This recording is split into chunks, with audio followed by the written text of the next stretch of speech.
नमोस्तु गुरुदेव, नमोस्तु गुरुदेव, नमोस्तु गुरुदेव। आइए कुछ ऑनलाइन प्रश्नों के माध्यम से आज के शंका समाधान के सत्र को प्रारंभ करते हैं। सर्वप्रथम किशनगंज से रिद्धि जैन पूछ रही हैं, नमोस्तु गुरुदेव। गुरुदेव, वेस्टर्न कंट्री में कहते हैं कि सबकॉन्शियस माइंड में इनफाइनाइट शक्ति है और जैन धर्म में कहते हैं कि हमारी आत्मा में इनफाइनाइट शक्ति है, तो क्या आत्मा और सबकॉन्शियस माइंड एक ही चीज है? आचार्य श्री विद्यासागर जी गुरुदेव एक्सपेरिमेंटली इंटेलिजेंट हैं, तो क्या ये उनके माइंड की शक्ति है या उनके आत्मा की? देखिए, अवचेतन मन की शक्तियों को लेकर काफ़ी खोज हुआ, जिससे आज सबकॉन्शियस माइंड से जोड़ा गया है। लेकिन कॉन्शियस उससे ऊपर है, वो हमारी अंदर की चेतना आत्मा है। ये बात सही है कि आज हमारी आत्मा अपनी सारी गतिविधियाँ मन के माध्यम से संचालित करती है, लेकिन आत्मा मन के ऊपर है। चित्त का स्थान मन से ऊंचा है, इसलिए हमें आत्मा को उस दृष्टि से देखना चाहिए। दोनों में भिन्नता है। और जहाँ तक गुरुदेव की इंटेलिजेंसी का सवाल है, निश्चित उनके अंदर असाधारण ज्ञान है, प्रतिभा है, लेकिन पूर्ण आत्मज्ञान की दृष्टि से देखा जाए तो अभी वो बहुत छोटा है, क्योंकि केवल ज्ञान के आगे सब ज्ञान फीके हैं। द्वितीय प्रश्न है, अमीनगर सराय बागपत से आंचल जैन जी पूछ रही हैं, गुरुदेव के चरणों में कोटि कोटि नमोस्तु। गुरुदेव, जिंदगी जिन्हें खुशी नहीं देती उन्हें तजुर्बा बहुत देती है, तो गुरुदेव मेरी शंका ये है कि जिंदगी कैसे जिएं कि जिंदगी में नहीं, जिंदगी जिन्हें खुशी नहीं देती उन्हें तजुर्बा बहुत देती है। गुरुदेव, मेरा प्रश्न यह है कि जिंदगी कैसे जिएं ताकि तजुर्बे और खुशी दोनों मिल सकें? समाधान कीजिए गुरुदेव। जिंदगी जिन्हें खुशी न दे उन्हें तजुर्बा बहुत दे देती है। जिंदगी कैसे जिए कि तजुर्बा और खुशी दोनों मिलते रहे। मैं तो ये कहता हूँ, जो व्यक्ति अपने जीवन के अनुभवों से कुछ सीख लेते हैं उनके जीवन में हर पल खुशी बनी रहती है, और जो अनुभवों से कोई पाठ नहीं सीखते वे हमेशा दुखी रहते हैं। तो जीवन में जो भी अनुभव है उससे हम सीख लेने की कला विकसित करें। तजुर्बा तभी होता है जब हम हर घटना को निकटता से देखकर उसका रस निचोड़ें। जीवन हर कोई जीता है, लेकिन जीवन का अनुभव कोई कोई ही ले पाता है। तो अनुभव लेना एक अपनी कला है, और जिस व्यक्ति के हृदय में ऐसी कला विकसित हो जाती है वो निहाल होता है। जीवन जीना यानी फूल की तरह सूंघना और फेंक देना, समझ गए? कुछ बातों को स्मृतियों में जोड़ देना माने फूलों को गूंथ कर माला बना लेना और थोड़े पल बाद उसे उतार के फेंक देना। लेकिन जीवन में घटित प्रसंगों का सार निकाल कर जीना, अनुभव के साथ जीना, यानी उन पुष्पों से इत्र निचोड़ कर निकाल लेना और हर पल जब इच्छा हो उसकी सुगंध से अपने आप को आनंदित कर लेना। तो पुष्प से इत्र निकालना एक साधना है, और वह वही कर सकता है जिसे इसका विज्ञान पता है। बिनौली बागपत से नितिन जैन जी पूछ रहे हैं, गुरुवर नमोस्तु। गुरुदेव, किसी ने क्या खूब कहा है कि जब किसी में कोई गुण दिखाई दे तो स्वयं को कैमरा बना लीजिए। तो महाराज श्री, मेरी शंका ये है कि हमें लोगों के केवल अवगुण ही नजर आते हैं, तो महाराज श्री हम अपने जीवन में ऐसा क्या करें कि हमें अपने अवगुण व दूसरों में गुण दिखाई देने लगें? समाधान कीजिए। देखिए, दूसरों में गुण दिखे और अपने अवगुण दिखे, इसके लिए कुछ मत कीजिए, दो भावना भाइये। और एक दो लोगों ने ऐसा प्रयोग किया, उसके ऊपर बहुत अच्छा असर पड़ा। मुझे गुणग्राही बनना है, मुझे गुणग्राही बनना है, मुझे गुण ग्रहण करना है, मुझे अच्छा देखना है, मुझे अच्छा देखना है, मुझे गुण ग्रहण करना है, मुझे गुणग्राही बनना है। ये बात बार बार बार बार दोहराइए। ये बात आप जब दोहराना शुरू करोगे और आपके अंतश्चेतना में ये बात जब बैठ जाएगी तो किसी के दोषों पर भी दृष्टि आएगी, तो आपके सामने आपके मानस पटल में झलक उभरेगा, मुझे गुणग्राही बनना है, मुझे गुणग्राही बनना है, तो आपको एक ब्रेक लगाएगा और दोष दर्शन की वृत्ति खत्म होगी। फिर दूसरी बात, अपने दोषों को देखने के लिए मुझे अपना शोधन करना है, मुझे अपना शोधन करना है, मुझे आत्मशोधन करना है, अथवा मुझे आत्मशुद्धि करनी है। आत्मशोधन करना है, आत्मशुद्धि करना है, ये कमांड जब आप अपने मन को देंगे तो जब कभी चित्त इधर उधर भागने लगेगा, मन स्थिर होगा। अंतिम ऑनलाइन प्रश्न है, उसके बाद प्रत्यक्ष। गुवाहाटी से सिद्धांत जैन जी पूछ रहे हैं, नमोस्तु गुरुवर, अभी कुछ समय से मेडिटेशन ध्यान पर लोगों की काफ़ी इंटरेस्ट आने लगा है। अलग अलग प्रकार के मेडिटेशन जैसे जैन, कुंडलिनी आदि पर देखने को मिलता है डिप्रेशन और ओवर थिंकिंग में बहुत कारगर पाया गया है। तो गुरुवर, मेरा प्रश्न ये है कि हमारे जैन धर्म में इस पर क्या विचार हैं एवं बिगनर्स के लिए मार्गदर्शन करें। नमोस्तु गुरुवर। देखिए, जैन धर्म में ध्यान की साधना को तो सर्वोपरि साधना का, और जो ध्यान साधना है वो बड़ी सरलतम साधना है। हमारे यहाँ कहा गया ध्यान करना है तो क्या करो, ध्यान करो ही नहीं, ध्यान करने की चीज़ ही नहीं। ध्यान कभी किया नहीं जाता, जो किया जाता वो ध्यान नहीं होता। लोग कहते हैं हम ध्यान कर रहे हैं, नहीं, ध्यान करा नहीं जाता, और जो किया जाता है वो ध्यान नहीं होता। ध्यान को तो जिया जाता है, जियो। और कैसे जियो? किसी भी इष्ट अनिष्ट पदार्थ में राग द्वेष मोह मत करो, बस यही ध्यान है। अपने आप को राग द्वेष मोह से बचा लेना ही ध्यान है। माँ मुझ्झा माँ रज्झा माँ दुस्सा इठ निश्चित अर्थेशु स्थिर मिच्छा जय चित्तम विचित्त ध्यान प्रसिद्धे ही। अपने ध्यान की सिद्धि के लिए चित्त को स्थिर रखना चाहते हो तो इष्ट अनिष्ट पदार्थों में मोह मत करो, राग मत करो, द्वेष मत करो, सहज बैठो। और क्या करो? कोई चिंतन नहीं, कोई चर्चा नहीं और कोई चेष्टा नहीं। माँ चित्ता माँ जंपा माँ चिट्ठा किम विजेन होई थिरो अप्पा अप्पम मिरवो इनमें हवे परम ध्यानम। सहज बैठ जाओ, ये परम ध्यान है। मैं ध्यान कर रहा हूँ, ये विकल्प भी विकल्प है। मैं बैठा हूँ, ये सोच भी एक विकल्प है। बस सहज, ये परम ध्यान। इसके लिए कुछ करने की जरूरत नहीं है, बस उसे जीने की जरूरत है। पर जब तक वहाँ नहीं पहुँचो तब तक ध्यान की भावना भाव। लोग अक्सर कहते हैं हम ध्यान में बैठते हैं तो इधर उधर के विचार आते हैं। आने दो, विचारों को आने दो, उन्हें जानो और देखो, उनके साथ बहो मत। विचारों का काम है आना और जाना, वो आएंगे जाएंगे, जाने दो, तुम उनके साथ मत जाओ।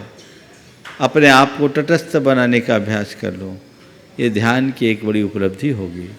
आपने पूछा बिगिनर्स के लिए क्या करें? सबसे अच्छा है भावना योग।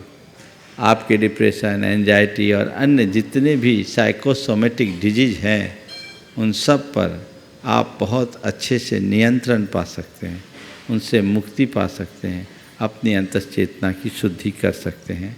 हम उस तरफ अगर ध्यान दें तो ये सहज प्रक्रिया है और जिसके बहुत अच्छे परिणाम भी सामने आ रहे हैं।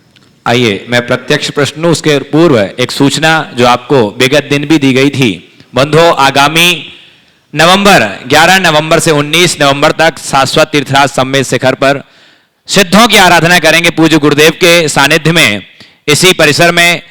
बंधुओं, जैसा कि आपको अवगत कराया गया कि किसी कारणवश कुछ जो मंडल हैं वो कैंसिल हुए हैं, जिससे बहुत सारे लोगों का भाव था कि हम आकर के यहाँ पर सिद्धों की आराधना करें। मंडल आरक्षित पेंडिंग थे कुछ लोग, तो हम लोगों ने पेंडिंग में रखा था। लेकिन यदि भाव बनता है तो अभी भी जो आप जनवाणी चैनल और पारस चैनल प्रमाणिक ऐप के माध्यम से नंबर देख रहे हैं, इन नंबरों में अभी संपर्क कीजिए। और आपके लिए बहुत बड़ा मौका है, पूज्य गुरुदेव के सानिध्य में, शाश्वत तीर्थराज में और भावी सिद्धों के सानिध्य में ये पावन सौभाग्य है। तो चूकिए मत। यदि आपका भाव बन रहा है तो आज ही आप फोन उठाएं और आप डिस्कस करके आज ही अवगत करा दें, ताकि आपका स्थान यहां पर सुनिश्चित किया जा सके। तो अभी मात्र कुछ एक दो जो मंडल हैं वो शेष हैं, तो आप हमें फोन करके संपर्क करके कार्यालय में आप संपर्क करके हमें अवगत कराइए। आइए अब प्रथम प्रश्न के लिए मैं बुला रहा हूं यश जैन अजमेर से, और उसके बाद तैयार रहेंगे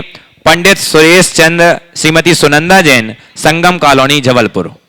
नमोस्तु महाराज जी, मैं यश जैन वैशाली नगर अजमेर से। मेरा प्रश्न ये है कि महाराज जी, जिंदगी माँ जैसी होनी चाहिए। किसी को कोई फर्क नहीं पड़ता दूसरे के पास कैसी है, सबको यही लगता है कि अपने पास सबसे अच्छी है। महाराज जी, माँ तो सबके पास ही अच्छी होती है। हम बेटों को भी अच्छा कैसा बनना चाहिए ताकि हमारी ज़िंदगी भी संवर जाए। बहुत अच्छी बात कही, ज़िंदगी माँ जैसी होनी चाहिए।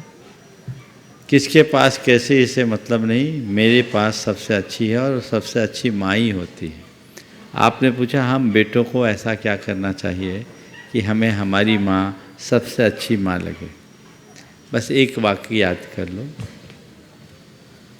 कि दुनिया में सब चीज़ें दोबारा मिल सकती है, एक माँ ही है जो दोबारा नहीं मिलती। सब दोबारा मिल सकते हैं, सब संबंध दोबारा हो सकते हैं, लेकिन एक माँ ही है जो दोबारा नहीं मिल सकती। तो जो अलग है उससे सुंदर इस दुनिया में कोई नहीं।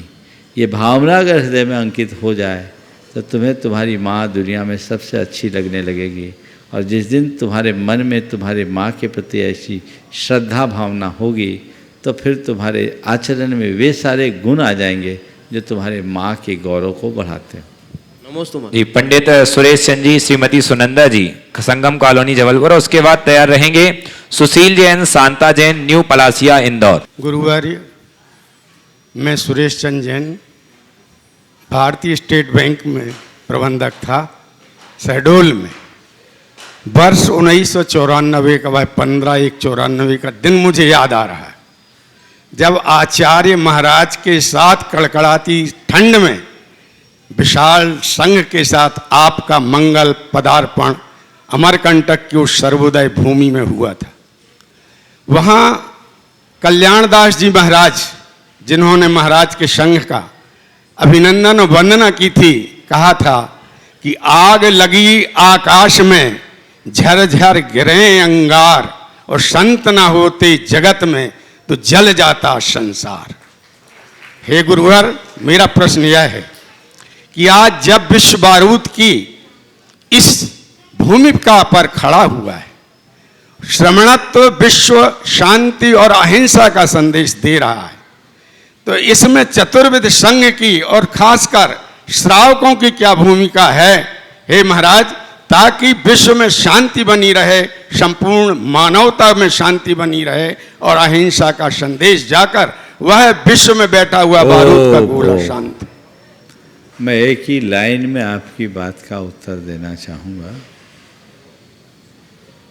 कि श्रावकों की भूमिका क्या होनी चाहिए।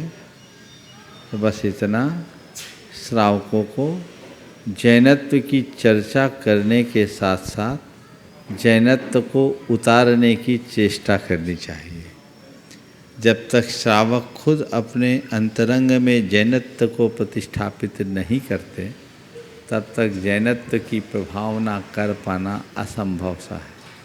तो हम चाहते हैं जैनत्व की प्रभावना, और हम इसे जैन धर्म को जन धर्म बनाना चाहते हैं, तो उसके लिए हमारी अपनी जवाबदेही हमें पूरी करनी चाहिए।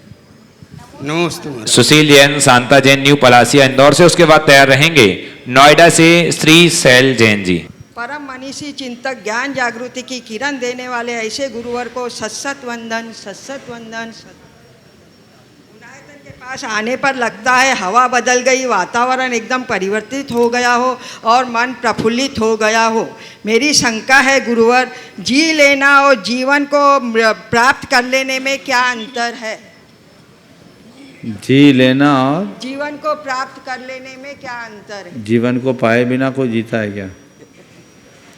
शायद आपके प्रश्न में एक आध शब्द की कमी तो नहीं रह गई। जी लेना और जीवन का सार पा लेना, शायद ऐसा तो नहीं कहना चाह रहे हैं। जैसे अपन जी रहे हैं, सिर्फ मरण मिलेगा इसी हाँ, तरह से। समझ गए। और अपन आपके वाक्य को मैं संशोधित किए देता हूँ।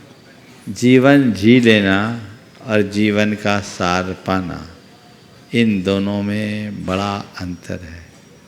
जीना तो कोई भी जी लेता है, पशु पक्षियों में भी जीवन है, जैसे हम में जीवन है वैसे उनमें जीवन है, जन्म लेना, जीना, खा पी के ज़िंदगी गुजार देना, इसमें कोई बहुत बड़ी उपलब्धि नहीं है, ऐसा तो कोई भी कर लेता है।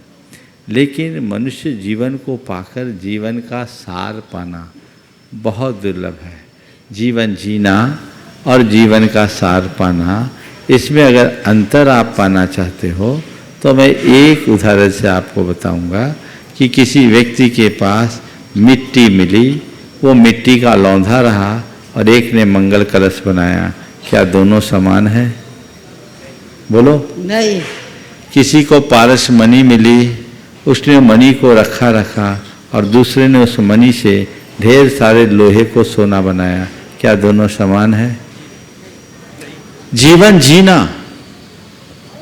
यानी पारस मणि पाना और जीवन का सार पाना यानी उस मणि से सोने का ढेर लगा लेना। हम क्या कर रहे हैं? जब तक हम जीवन के सार तत्व को प्राप्त नहीं करते, हमारा जीना बेकार है। श्रीमती सैन जैन नोएडा से, और उसके बाद तैयार रहेंगे राहुल जैन, बॉबी, अवनीश जी, आशय जी, विदिशा गुणायतन ट्रस्टी से। नमोस्तु महाराज जी, देश विदेश में बैठे हमारे परिवार के बच्चों की तरफ से आपको त्रिबार नमोस्तु नमोस्तु नमोस्तु। महाराज जी, आज मेरे 2 प्रश्न हैं छोटे छोटे, एक मेरी तरफ से, एक मेरे पति ने पूछवाया है। महाराज जी, अकड़ और घमंड दोनों ही जीवन में, दोनों एक दूसरे के बहुत बड़े शत्रु हैं। अगर ना ये ऐसी चीज हैं जो ना तो कोई इनका होना चाहता है, ना ये किसी के बना पाते हैं। लेकिन महाराज जी, अगर हम थोड़ी बहुत भी अकड़ नहीं रखेंगे या मोम का दिल लेके चलेंगे तो ये दुनिया हमें जला नहीं देगी, पग पग पे हमें जलाएगी। तो महाराज जी, इसका समाधान बताइए। बहुत अच्छी बात है। पहले आपके सवाल का उत्तर दे दूं। अकड़ या घमंड हमारे जीवन के बड़े शत्रु। अगर अकड़ है तो कोई पूछता नहीं, लेकिन अकड़ नहीं रहे तो हमें कोई मोम की तरह जला नहीं देंगे। मैं आपसे कहता हूँ, आप पत्थर की तरह अकड़ भी मत रखिए और मोम जैसा पिघलने वाला भी मत बनिए। बेत जैसी लचक अपने जीवन में रखिए, जीवन धन्य हो जाएगा। जुड़ने के क्षण में आप मुड़ भी जाओगे, उसके बाद भी अपना वजूद बनाए रखोगे। मोम पिघल कर अपना वजूद खो देता है और बेत मुड़कर अपनी उपयोगिता साबित करता है। ये हम लोगों की पिच्छी है ना, इस पिच्छी में बेत है। ये बेत क्या होती है? सीधी होती है, पर जब इसको मोड़ दिया जाता है तो इसकी उपयोगिता है। जो मनुष्य अवसर, आवश्यकता, प्रसंग और परिस्थिति के अनुरूप अपने जीवन में मोड़ लाते हैं, वो व्यवहार कुशल कहलाते हैं। उनके जीवन में विनम्रता का आदर्श दिखता है और जो पत्थर की तरह अकड़े रहते हैं वे पत्थर दिल बन जाते हैं। तो मैं आपकी बात से सहमत हूँ और आपकी बात में एक वाक्य जोड़ता हुआ कहता हूँ, न तो पत्थर दिल बने न मोम दिल बने, अपने हृदय को, अपने दिल को बेत और लता के समान बनाए, चाहे जैसे। बहुत सुंदर महाराज जी, बहुत सुंदर। महाराज जी, दूसरा प्रश्न, मेरे पति हमेशा ये पूछते हैं कि महीने में तो बहुत तिथियां हैं, 1 कम 2 कम पंचमी, लेकिन हमारे जैन धर्म में अष्टमी और 14 को ही क्यों पर्व माना गया है और इसमें क्यों हरि को छोड़ा जाता है? वो उन्हें ये पता है कि पानी से संबंध है। बहुत इनसे इस विषय में अभी 5-7 दिन पहले ही मैंने काफ़ी विस्तार से उत्तर दिया है। उनसे यूट्यूब में बोल देना, देख लेंगे। अष्टमी और चतुर्दशी को हमारी पर्व तिथि के रूप में माना गया है। ये हमारे अष्टकर्म के नाश का और 14 गुण स्थानों से पार होने का प्रतीक तो है ही, पर इसका अपना एक वैज्ञानिक महत्व है जो आज से लगभग 5-7 दिन पहले ही मैंने कहा है। आप वहाँ से सुन लेना। नमोस्तु महाराज जी। नमोस्तु गुरुवर, नमोस्तु। काले विपरीत बुद्धि, ये कहावत है। तो हम अच्छे काम करते करते गलत काम करने लगते हैं, तो क्या ये हमारे कर्मों की वजह से होता है, किस वजह से होता है? ये बात बिल्कुल सही है। विनाश काले विपरीत बुद्धि, प्रायः जब व्यक्ति का वक्त खराब होने को होता है उसकी बुद्धि खराब हो जाती है, ऐसा कहा जाता है।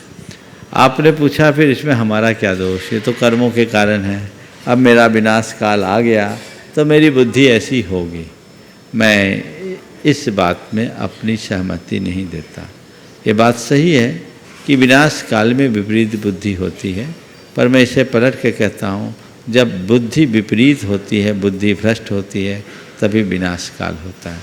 तो हम कोशिश करें कि हमारी बुद्धि हमेशा निर्मल बनी रहे, ताकि विनाश काल आए ही नहीं। यदि होश में मनुष्य संभले रहे तो विपत्ति में भी संभल सकता है, और जो होश में मदहोश होता है वो विपत्ति में विफल हो जाता है। इसलिए हम होश में संभले, होश में मदहोश न बने। नमोस्तु गुरु। श्री राहुल जी, अवनीश जी, आशा जी विदिशा गुणायतन ट्रस्टी, और उसके बाद तैयार रहेंगे राजकुमार जी काला गुणायतन। भगवान, मेरा प्रश्न है, अगर सभी लोग अपनी आमदनी और अपने कार्य से संतुष्ट हो जाएं, उद्योगपति संतुष्ट हो जाएं, स्टार्टअप में समर्थ हैं और नए कार्य को आगे ना बढ़ाएं, तो नए लोगों को नौकरी और रोजगार भी मिलने में दिक्कत होगी। तो जो लोग अपने कार्य के प्रति सजग हैं, तो ये भी तो धर्म ही है, धर्म है।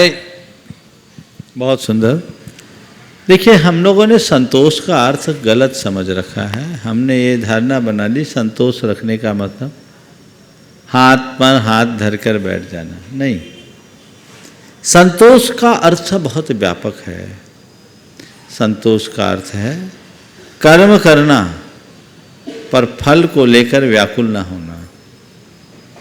मैं अच्छा करूं, पूरी तत्परता से करूं, पर परिणाम को लेकर व्याकुल ना हूं, चिंतित ना हूं। ये हमारे मन का संतोष। अगर कोई व्यक्ति उद्योगपति अपने व्यापार व्यवसाय का विस्तार करता है, तो उसमें दो दृष्टिकोण हैं। एक व्यक्ति वो है जो व्यापार का विस्तार केवल अपने श्री वृद्धि के लिए करता है, और एक व्यक्ति वो है जो अनेक लोगों को रोजगार देने के लिए करता है।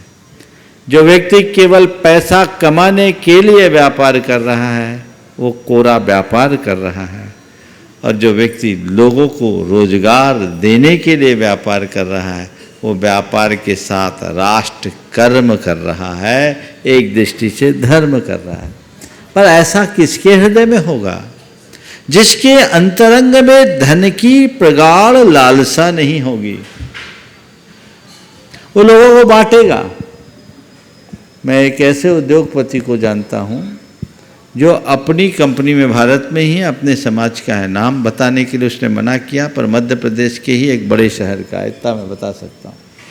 बहुत बड़ा उद्योग तो नहीं है, लेकिन वो आदमी अपनी केवल सैलरी लेता है, और वह सैलरी भी कुल उस समय उसकी 60,000 रुपये महीने की थी कंपनी से, और बाकी जितनी कमाई होती है अपने स्टाफ में बांटता है, और प्रॉफिट होने पर बोनस बांटता है। क्या यह परिग्रह का आदर्श नहीं है? ये किया जा सकता है। तो ऐसे उदाहरण भी प्रस्तुत किए जा सकते हैं। यदि ऐसा करे तो मैं तो उसे अभिनंदनीय कहूँगा। जी, राजकुमार जी काला गुणायतन, उसके बाद तैयार रहेंगे श्री मुकेश जी, रश्मि जी जैन, मंदसौर, गुणायतन ट्रस्टी।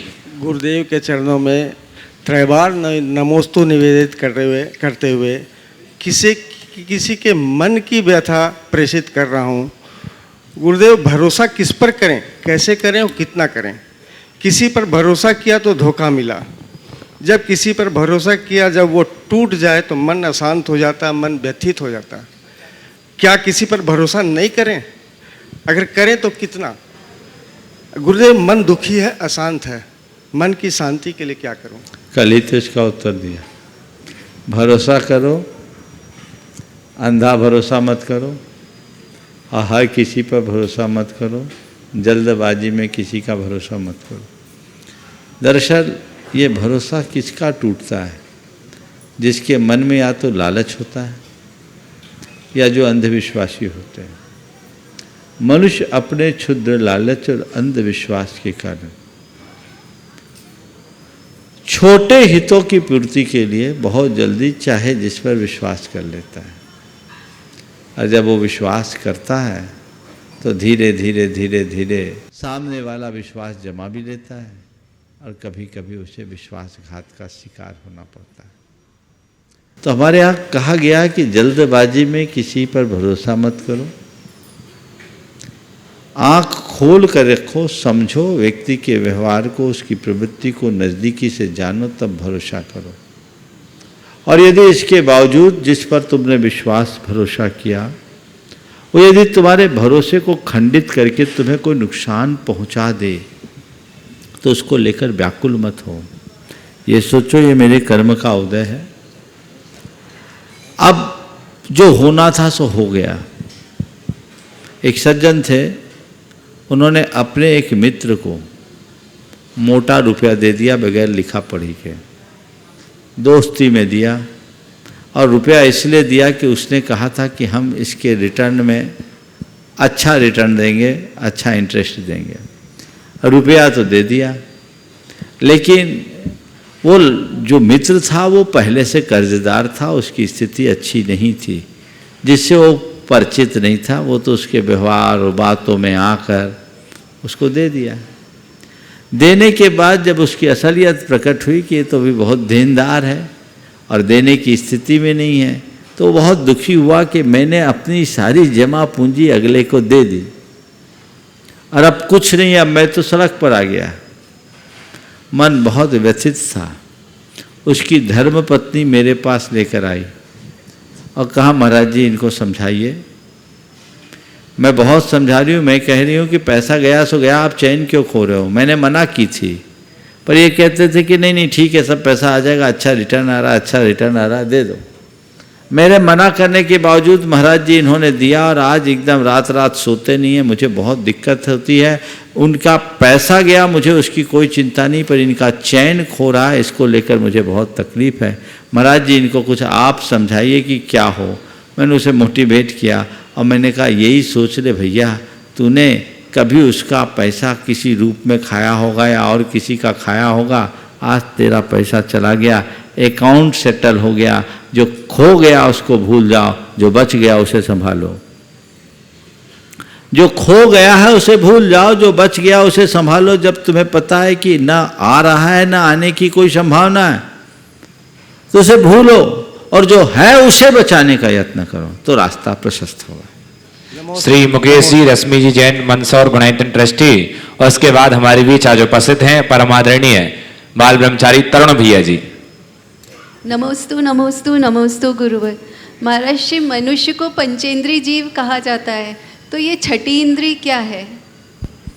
छठी इंद्रिय हमारा मन है, क्योंकि पांचेंद्रिय इसलिए कहते हैं, इंद्रियां पांच ही है जो देखने में आती, जो दिखती नहीं है उसे गौण माना जाता है, लेकिन करामात उसी का ज़्यादा है। नमोस्तु। आदरणीय बाल ब्रह्मचारी श्री तरुण भैया जी, इंदौर। नमोस्तु भगवान। भगवान जी, हर हाल में बैलेंस ऑफ माइंड बनाने के लिए क्या कर सकते हैं? बहुत अच्छा सवाल किया है। हर हाल में बैलेंस ऑफ माइंड बनाने के लिए क्या करना चाहिए? कुछ उपाय, वह जो मैंने पढ़ा भी है और अपने अनुभव से सीखा भी है, खुद के जीवन में उतारता भी हूँ। मेरी दृष्टि में सबसे पहली बात है मेंटल फाइलिंग की। मेंटल फाइलिंग का मतलब, जिस समय जो प्रसंग हो उस फाइल को खोलो, काम पूरा करते ही उसे बंद कर दो, उस फाइल को खुलने मत दो। चीज़ें दिमाग में कभी हावी नहीं होगी। मेरी हमेशा मैं इस बात का ध्यान रखता हूँ, मैं जहाँ जितनी देर जिस कार्य और क्रिया में लीन रहता हूँ उसका असर मुझ पर उतनी ही देर रहता है। काम होते ही फाइल बंद। ये एक कला है। कई लोग हैं जिनकी फाइलिंग प्रॉपर नहीं होती, एक फाइल खुल गई तो बंद नहीं होती, और कई बार जिस फाइल को खोलना चाहते हैं वो ऐसी पड़ी होती कि खुल ही नहीं पाती, है ना। खोलते रहो घंटा भर उसी में निकाल दो। तो फाइल, मेंटल फाइलिंग एक कला है कि एक फाइल को अधिक समय तक खोलिए मत, जितना जरूरी उतनी देर तक खोले रखिए, और जब जरूरत ना हो उसे बंद कीजिए, और जो फाइल खोलना जरूरी है उसे खोलने में विलम्ब मत कीजिए। लोग मुझसे कहते हैं, महाराज जी आप किसी भी प्रश्न का कहीं से भी उत्तर देते हैं, एक प्रश्न का दूसरे प्रश्न से कोई संबंध नहीं होता, फिर भी आप तुरंत दे देते, ये कैसे करते हैं?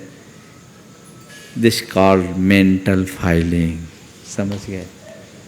Mental filing. जिस समय जो मुझसे एक बार यहीं पर 2014 में पंडित मूलचंद जी लोहाड़िया ने कहा था कि महाराज जी आप इतना सब कुछ विस्तार कर रहे हैं, कहीं आपके सामायिक में तो गुणायतन नहीं आता?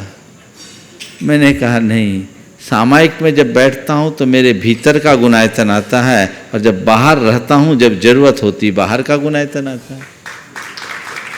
एक कला विकसित कीजिए, जिस समय जो जब जैसा हो उतना आप उसका लाभ उठाएं और बात को वहीं विराम दे, उसे अपने साथ आगे न चलने दें, तो एक बड़ी उपलब्धि हो सकती है। उसके लिए प्रयास करना चाहिए। दूसरी बात, हमेशा व्यक्ति की थिंकिंग पॉजिटिव होनी चाहिए। अगर सोच में सकारात्मकता होगी तो हम बहुत अच्छे परिणाम अपने मन में ला सकते हैं। तीसरी बात, चीज़ों को इग्नोर करने की कला अंदर आनी चाहिए। जो बातें हमारे लिए उद्वेलित करती है, जिन बातों का हमारे चित्त पर विपरीत असर पड़ता है, उनको नज़रअंदाज करने की कला विकसित होनी चाहिए। जिस व्यक्ति के अंदर चीज़ों को नज़रअंदाज करने की क्षमता होती है, वो व्यक्ति, उसका मानसिक संतुलन हमेशा बना रहता है, उसके मन मस्तिष्क में कभी किसी तरह की गड़बड़ी नहीं होती। तो हम चीज़ों को इग्नोर करना सीखें। तो मेंटल फाइलिंग ठीक होनी चाहिए, सकारात्मक सोच अपनी बनी होनी चाहिए, चीज़ों को इग्नोर करना सीखना चाहिए, और चौथी बात, प्रतिक्रियाओं से बचना चाहिए। यदि व्यक्ति प्रतिक्रियाओं से बचने से सीख गया, यानी हम पर कोई प्रतिक्रियाएं कर रहा है, हम उससे प्रभावित ना हों और जल्दी हम प्रतिक्रियाएं न दें, तो हम अपना मानसिक संतुलन बहुत अच्छे तरीके से बना सकते हैं। प्रति बहन सुगंधी दीदी उदासीन आश्रम इंदौर से, उसके बाद तैयार रहेंगे साहित्याचार्य राकेश जैन जी भाग्योदय सागर। नमस्ते महाराज जी, मेरा क्वेश्चन है कि स्वयं की कमियों को देखने के लिए हमें क्या करें? स्वयं की कमियों को देखने के लिए क्या करें? अपने अंदर झांकें कि मेरी कहाँ क्या कमी है, उसको देखते रहें, अपने आप ठीक होगा। चलिए। नमस्ते। साहित्याचार्य राकेश जैन जी भाग्योदय सागर, उसके बाद तैयार रहेंगे मनोज जैन जी कोटा, मनोज जैन आदिनाथ कोटा से। मैं साहित्याचार्य परिवार सागर की ओर से मुनि द्वय के चरणों में कोटि कोटि नमन करता हुआ अपने एक शंका प्रस्तुत कर रहा हूँ। गुरुवर, पुराने ज़माने में जब किसी को ट्रेन में बिठाने जाते थे तो हमारी आंखें नम हो जाती थी, परंतु आज तो शमशान में भी आंखें नम नहीं होती हैं। ये मानवीय संवेदनाएं निरंतर घटती जा रही हैं। वर्तमान में पारिवारिक सामाजिक स्तर पर मानवीय संवेदनाएं बनी रहें, इसके लिए क्या उपाय करना चाहिए गुरुवर?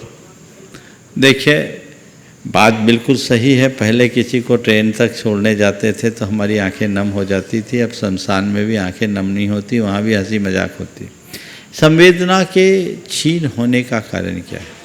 इसकी सबसे बड़ी वजह है परस्परता, प्रेम, बंधुत्व और वात्सल्य के जो उदात्त मूल्य थे, जो सहज जीवन के बल पर विकसित होते थे, वो खत्म हो गया। आज सब लोग सिमटते जा रहे हैं, मकान बड़े हो रहे हैं, दिल छोटे हो रहे हैं। पहले एक कमरे में 10 लोग रह लेते थे, आज एक मकान में 4 लोग नहीं रह पाते। कितना बड़ा अंतर है! ये पूरी की पूरी तरह से हमारे ऊपर पश्चिमी सभ्यता का प्रभाव पड़ गया। आप तो मेरे ख्याल से निश्चित उस उम्र के दौर से गुजरे होंगे जब अपने छोटेपन को याद करो, घर में एक कमरे में सब सदस्य सोते होंगे और वो कोने वाली जगह पकड़ करके बड़े आनंद से जीते होंगे। गर्मी के दिनों में छत पर बिस्तर लगा करके सब आराम से सोते होंगे। क्या था? पहले घर था, अब उसका स्थान बंगला, और बंगले के बाद उसका स्थान फ्लैट ने ले लिया, जिसने हमें पूरी तरह फ्लैट कर दिया, हमारी संवेदनाओं को फ्लैट कर दिया। ये सोच जब तक नहीं बदलेगी, हम इनकी चर्चा ही करते रहेंगे, कुछ नहीं होगा। पर सब कुछ वैश्विक स्तर पर बदल रहा है, लोगों की जीवन शैली ही नहीं बदली, सोच बदली। सोच बदलती है तभी जीवन शैली बदलती है। और अब तो ऐसा लगता है कि हम कभी एक कल्पना भी नहीं कर सकते कि कभी कुछ ऐसा होगा। आज अपने बच्चों से आप कहोगे कि हम लोग बचपन में एक कमरे में 10 लोग सोते थे, तो बच्चे कहेंगे पापा ऐसा होता था क्या? अब बच्चे कहीं न कहे तो आपके पोते तो जरूर कहेंगे, क्योंकि बहुत बड़ा परिवर्तन है और इस परिवर्तन का दूरगामी परिणाम परिलक्षित हो रहा है। आज व्यक्ति सब कुछ होने के बाद भी अकेला है, निरुपाय है, दशा बहुत खराब है। अभी मनोज भाई आदिनाथ ने कोरोना काल के 2, 3, 4 ऐसे दर्दनाक घटनाएं सुनाई, सुनकर के रूह कांप जाए। लगता है कि आज अगर संयुक्त परिवार होता, सहजीवन की वृत्ति होती, तो लोगों के साथ ऐसा नहीं होता। कोरोना में व्यक्ति मर गया और उसका अंतिम संस्कार करने वाला कोई नहीं, उसकी मिट्टी उठाने वाला कोई नहीं। ये दशा है।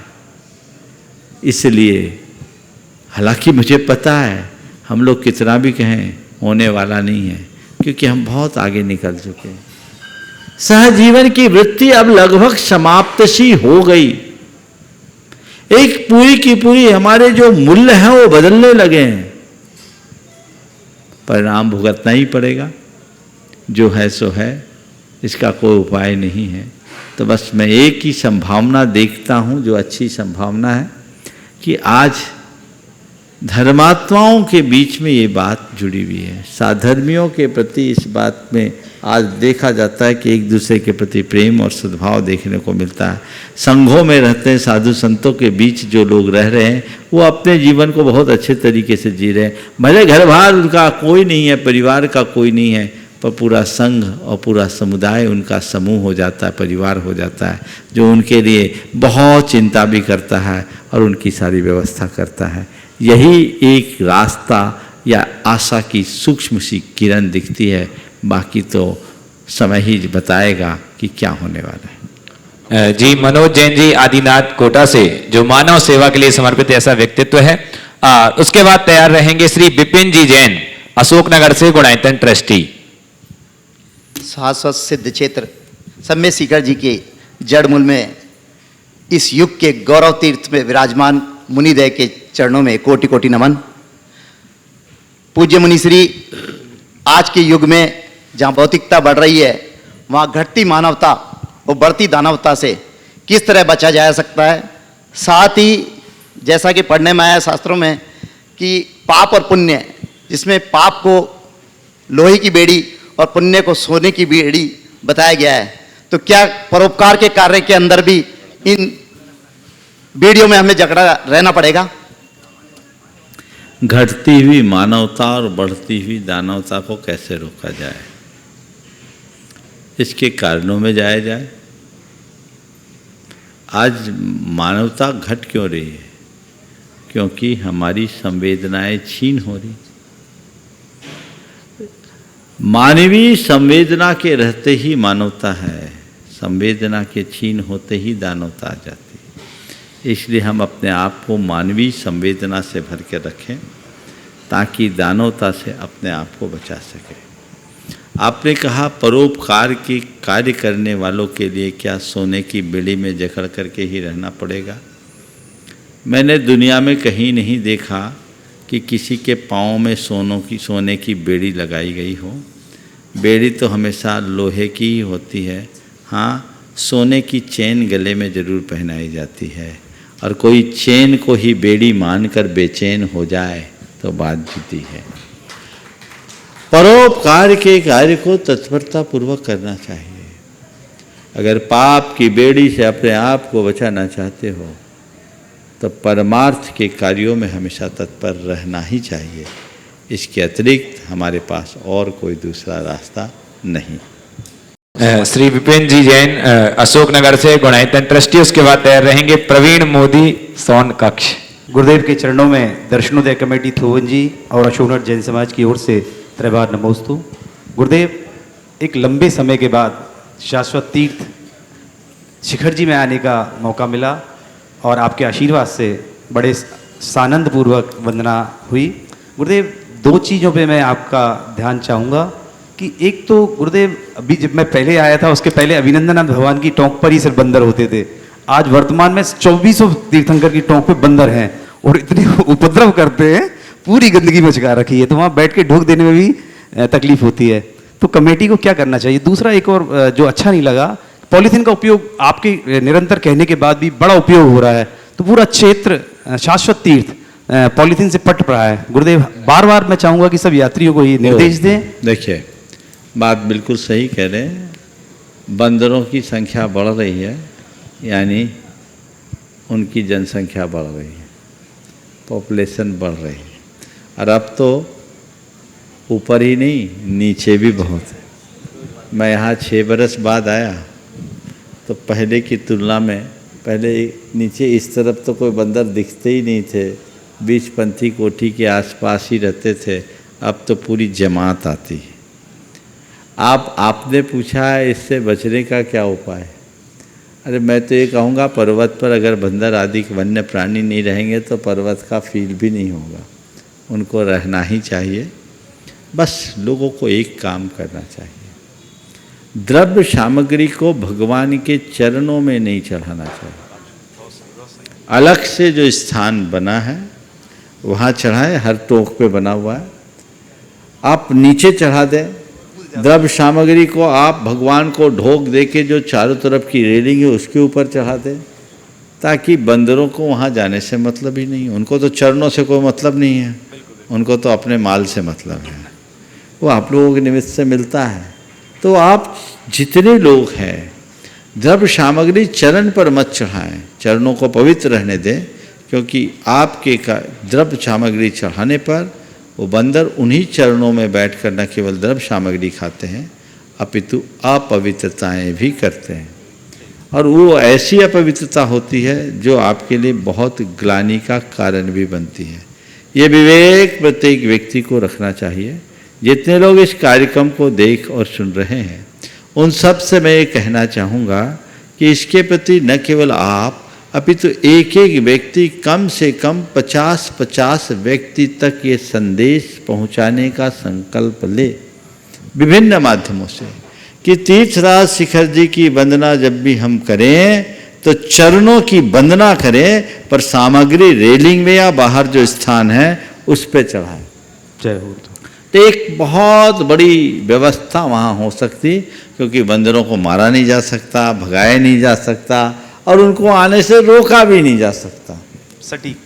तो ये एक रास्ता है। दूसरा, पॉलीथीन का प्रयोग बिल्कुल न करे। आज से 3 दिन पहले मैंने कहा था, मुझे तो ऐसा लगता है 50 साल बाद कहीं ये शिखर जी पॉलीथीन का पहाड़ न बन जाए, इसमें दोषी आप होंगे। अपनी आप क्षणिक सुविधा के लिए ऐसा कर्म करते हैं, बिल्कुल मत करें। आप जो कुछ भी अपने साथ लेकर जाएं, ऐसी चीज़ लेकर जाएं जिसका सब कुछ इको फ्रेंडली हो, जिसको आप वहाँ फेंक भी दें तो वो पर्यावरण पर विपरीत असर न छोड़े। इस तरह से जो पॉलीथीन दिनों दिन बढ़ रहा है, मुझे तो लगता है आने वाले दिनों में यहाँ की हरियाली ही खत्म हो जाएगी। आप कल्पना करो क्या होगा, पूरी रौनक खत्म होगी। इसलिए हमें उसके विकल्प का ध्यान रखना चाहिए, पवित्रता को बचा के रखना चाहिए। और अगर आप कुछ लेके जाते हैं तो कचरा अपना साथ लेकर आए, वहाँ न छोड़े, क्योंकि ये पवित्र स्थल है। उसकी पूज्यता का और पवित्रता का ध्यान रखना प्रत्येक भक्त का कर्तव्य है। आप उस पूज्यता को ध्यान में रखें। कहाँ कहाँ क्या क्या नहीं है, कितना कचरा भरा है। कई जगह तो बाजू से गुजरने में बदबू आने लगी। जिस पर्वत के कण कण को हम पूज्य मानते हैं, पवित्र मानते हैं, उनके साथ ऐसा व्यवहार ये कतई उचित नहीं है। इसके प्रति हमें बहुत गंभीरता से ध्यान देने की जरूरत है। प्रवीण जी मोदी, और ये सूचना, ये संदेश आप लोगों को चाहिए कि जन जन तक पहुंचाएं, ताकि कुछ परिवर्तन हो। श्री प्रवीण जी मोदी सोनकक्ष, उसके बाद तैयार रहेंगे श्रीज जैन पुणे से, जो प्रमाणिक समूह के समन्वयक हैं। गुरुद्वय के चरणों में त्रिवार नमोस्तु नमोस्तु नमोस्तु गुरुदेव। मेरी जिज्ञासा है गुरुदेव कि जितने भी सिद्ध क्षेत्र अतिशय क्षेत्र हैं वहाँ पर भूखमरी अधिकतर फैली हुई है और वहाँ से जैनों का पलायन हो जाता है। अधिकतर अतिशय क्षेत्रों और सिद्ध क्षेत्रों में जैन नहीं रहते हैं, इसका क्या कारण है? देखिए, अतिशय क्षेत्र और सिद्ध क्षेत्र क्या है? सिद्ध क्षेत्र तो निर्वाण भूमि है, और निर्वाण भूमि कौन सी भूमि है? जहाँ भगवान का अंतिम संस्कार हो। तो अंतिम संस्कार की जगह में कोई बसता है क्या? बात थोड़ी समझने की है। हमारे किसी सिद्ध क्षेत्र में मूल स्थान पर तीर्थंकरों की प्रतिमाएं विराजमान नहीं की गई। उसके पीछे भी मुझे यही कारण दिखता, भले आज के युग में लोग करने लगे, लेकिन जहाँ सिद्ध स्थल रहा है वहाँ चरणों को रखने की ही परंपरा रही। चाहते तो लोग भगवान का मंदिर भी बना सकते थे, कहते नहीं, मंदिर बनाने के लिए और स्थान है, पर निर्वाण भूमि अंतिम संस्कार का स्थान है, तो उसको उसी रूप में रखना चाहिए। शायद लोग इसलिए न बसते हों, ये कारण हो सकता है। इसी तरह अतिशय क्षेत्रों को हमने अत्यंत पवित्र क्षेत्र के रूप में देखा, उत्तम क्षेत्र के रूप में देखा, और उन क्षेत्रों में हम जाते थे केवल पुण्योपार्जन करने की भावना से, अपनी भाव विशुद्धि को बढ़ाने से। तो लोगों में एक भय रहा कि धर्म क्षेत्र में हम रहेंगे तो वहाँ हमें सब प्रकार के पापाचार करना पड़ेगा।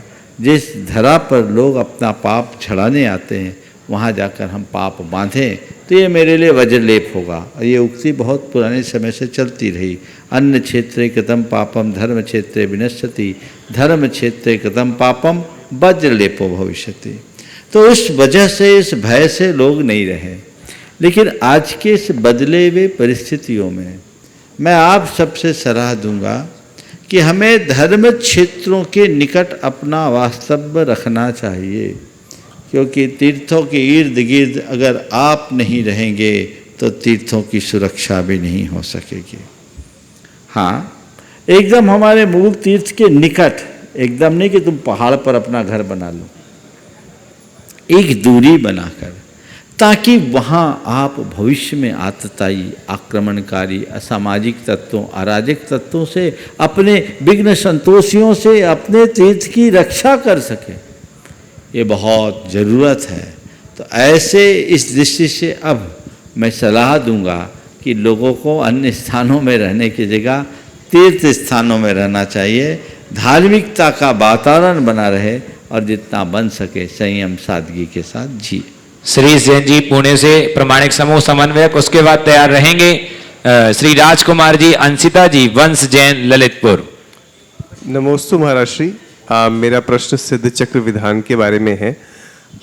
इसका नाम सिद्ध चक्र कितना प्रासंगिक है, जबकि इसमें पांचों परमेष्ठी की पूजा होती है, मतलब पांचों परमेष्ठी के लिए अर्घ हैं और साथ में उसकी जाप भी 80 आउसा को लेकर के है।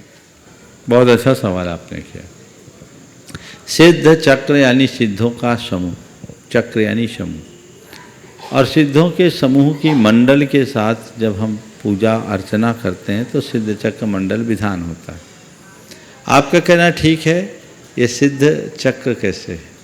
इसमें तो पंच परमेष्ठी की आराधना है, तो इसे पंच परमेष्ठी चक्र कहना चाहिए, सिद्ध चक्र क्यों? हम सिद्धों को जब याद करते हैं तो उनके सारे पूर्व के गुणों को याद करते हैं। सिद्ध कैसे हुए? वे अरहंत हुए, वे आचार्य उपाध्याय साधु जो सिद्ध होने वाले हैं। तो हम सिद्धों का गुणगान करेंगे तो कैसे करेंगे? क्या सिद्ध सिद्ध कितना जपेंगे? तो ये पहले आचार्य थे, कभी उपाध्याय थे, कभी साधु थे, कभी अरहंत थे। ये सब चीज़ें जब उसमें समाविष्ट होती है तब हम सिद्धों की आराधना कर पाते हैं। तो इस भाव से सिद्ध चक्र विधान में इन सब का आराधन करने में कोई बुराई नहीं। दूसरा, इन पंच परमेष्ठी की जो आराधना करता है वो सिद्धों के चक्र में अपना स्थान बनाता है, इसलिए सिद्ध चक्र में पंच परमेष्ठी की आराधना की जाती है। समझ गए? पंच परमेष्ठी की आराधना करोगे, पंच परमेष्ठी की भक्ति करोगे तो कल तुम सिद्धों में अपना स्थान पाओगे, तुम्हारा काम भी सधेगा, तुम्हारी सिद्धि भी होगी। और ओम ह्रीम अशिया उषा नमः, ये जाप, ये विशिष्ट जाप है जो सर्व सिद्धिदायक जाप है। और ये सिद्धत्व का बीज है, इसलिए असिया उषा नमः इस मंत्र को सिद्ध चक्र के मूल मंत्र में अंतर्गर्भित किया गया। तो सिद्ध चक्र का अर्थ केवल ये नहीं ले कि हम सिद्धों की आराधना कर रहे हैं, हम सिद्धि के लिए आराधना कर रहे हैं। और जब हम सिद्धि के लिए आराधना करेंगे तो हमारे आराध्य हैं कौन? पंच परमेष्टि ही हमारे मूल आराध्य हैं। और जिसने पंच परमेष्टि की आराधना कर ली उसने सब की आराधना कर ली, जिसने सब की आराधना कर ली वो सिद्ध हो गया, ऐसा समझना। समझ गए? तो ये सिद्ध चक्र महामंडल विधान की बात आप सबको बताई गई। अभी जैसा आपको बताया गया अष्टानिका आने वाली, अब ज़्यादा दिन है नहीं। सिद्ध चक्र की आराधना का ये योग आप सबको मिल रहा है। बहुत सारे लोगों को रोकना पड़ा, लेकिन अब फिर जिनका पाप आ रहा है वो वंचित हो रहे हैं, और जिनका पुण्य आ रहा है वो जुड़ते जा रहे हैं। जो सूचना आपको दी गई, ऐसे अवसर बहुत दुर्लभता से मिलते हैं। जिन्हें उसका लाभ उठाना है जरूर उठाएं, और एक बार हर व्यक्ति को अपने जीवन काल में सिद्ध चक्र विधान करने का मन जरूर बनाना चाहिए। राजकुमार अंशिता वंश जी जैन ललितपुर से। मुनि राजों के चरणों में कोटिचा नमोस्तु नमोस्तु नमोस्तु। हे मुनिवर, मेरी शंका यह है, महाराष्ट्र में LLB की पढ़ाई कर रही हूँ और आगे सिविल जज की तैयारी करनी है। पर महाराष्ट्र आज के समय में हम देखते हैं कि ऐसा समय आ गया है कि रिश्वत और सच को झूठ, झूठ को सच बनाना, ये सब करके ही महाराष्ट्र वकील और जज आदि मतलब लगभग ऐसा समय आ चुका है। तो महाराष्ट्र ऐसे में हम कैसे अपने मतलब धर्म और कर्तव्य सबको लेके आगे बढ़ के और एक अच्छे अपनी समाज को एक अच्छा कुछ बलिदान सा दे पाए, अच्छा समर्पित इन सब चीज़ों को देखकर ये तय करके इस रास्ते में जाओ कि मुझे इस बुराई से अपने आप को बचाना है। इस प्रकार आज के सत्य को परम पूज्य गुरुदेव के चरणों में नमन अर्पित करते हुए यहीं पर विराम। बोलिए परम पूज्य आचार्य गुरुवर श्री विद्यासागर जी महाराज।